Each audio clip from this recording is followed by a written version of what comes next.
Human intimacy is a profound, intricate affair. When entered without awareness, it can bind us to psychological consequences that unravel quietly, yet steadily. We live in an era where intimacy has become a commodity, a transaction stripped of reverence and consciousness. Yet, this simplification of the act fails to account for the intricate webs of the unconscious that are woven during such moments of vulnerability. What unfolds when we sleep with anybody, indiscriminately or impulsively? The consequences may not manifest in the immediate, but they seed themselves in the unconscious, feeding complexes, projections, and conflicts that disrupt our individuation.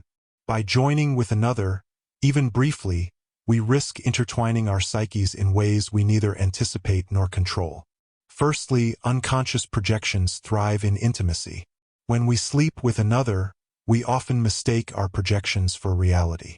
The lover becomes an object onto which we cast our deepest needs, wounds, and unresolved conflicts. The infatuation we feel may not be love but the fascination with an idealized reflection of our own disowned aspects. When the projection inevitably collapses, disillusionment follows, breeding resentment or sorrow. Additionally, casual intimacy can awaken dormant complexes. A brief encounter can trigger unresolved trauma or awaken deep-seated fears of rejection, inadequacy, or abandonment. The unconscious does not distinguish between a transient encounter and a meaningful bond. It processes all forms of intimacy as significant, opening wounds that the conscious mind may struggle to comprehend. There is also the issue of dependency. Repeated, unreflective intimacy can lead to a dependency on external validation.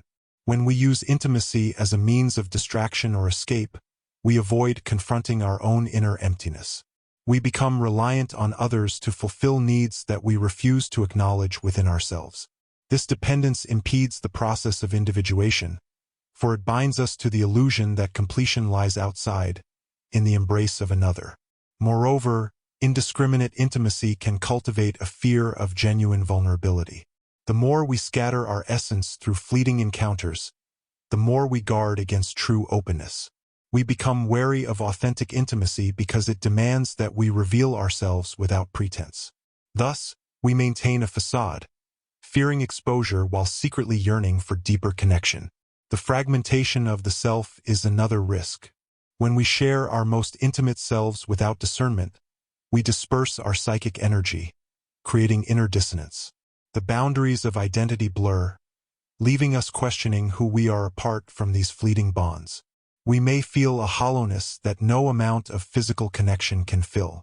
Lastly, the shadow aspect of ourselves, the parts we disown and deny, is often activated through intimacy. We see in others what we repress in ourselves. If we are unaware of this dynamic, we may unconsciously blame our partners for embodying traits we reject in our own psyche. This dynamic perpetuates conflict, misunderstanding, and inner turmoil. Thus, the consequences of unexamined intimacy are numerous. They disrupt our journey toward individuation, delaying the integration of the unconscious and conscious self. They leave us entangled in projections, dependencies, and fragmented identities. To sleep with anybody indiscriminately is not a sign of liberation but an avoidance of the deeper work that true intimacy requires. It is not a condemnation of intimacy, but a call for consciousness. To enter such spaces with awareness, reverence, and an understanding of the psychic entanglements that arise. Without this consciousness, we risk forfeiting the very essence of our individuality. Expanding further, we must consider the collective unconscious and its influence on intimacy. Society's attitudes towards sexuality and relationships often infiltrate the psyche, shaping desires and expectations that are not genuinely our own. By engaging in intimacy without introspection, we risk perpetuating societal patterns that alienate us from our true nature. The repercussions can extend beyond the individual psyche and influence relational dynamics. When partners fail to discern their projections from reality, relationships are marked by confusion and betrayal. The unconscious expectations that drive intimacy become sources of conflict, leading to power struggles and cycles of blame. These dynamics not only erode individual identity but also sabotage genuine connection. Furthermore, repeated exposure to fleeting, shallow intimacy can dull one's sensitivity to deeper connections. The psyche, inundated by transient encounters, may lose its ability to discern meaningful bonds from superficial gratification. This numbness can lead to an insatiable pursuit of stimulation, an endless seeking that fails to satisfy the underlying longing for genuine connection. Indiscriminate intimacy can also manifest as self-sabotage. Those who harbor unconscious guilt or unworthiness may unconsciously seek out connections that affirm their negative self-concept. The repetition of such patterns deepens feelings of inadequacy, reinforcing the wounds that drive the behavior. This cycle perpetuates suffering, obscuring the path toward self-realization. In conclusion, the risks of unexamined intimacy are not solely about moral judgment but about the integrity of the psyche. To navigate intimacy with awareness is to honor the unconscious, to acknowledge the depth of what it means to share oneself with another.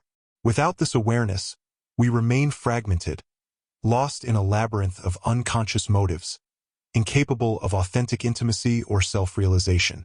In our search for intimacy, we must learn to differentiate between true connection and the mere semblance of closeness. Genuine intimacy requires a willingness to confront the parts of ourselves that we would rather ignore. It is a mirror that reflects not just our beauty, but also our flaws and wounds. To engage with another person authentically is to expose oneself to the raw, often unsettling truths of one's own psyche.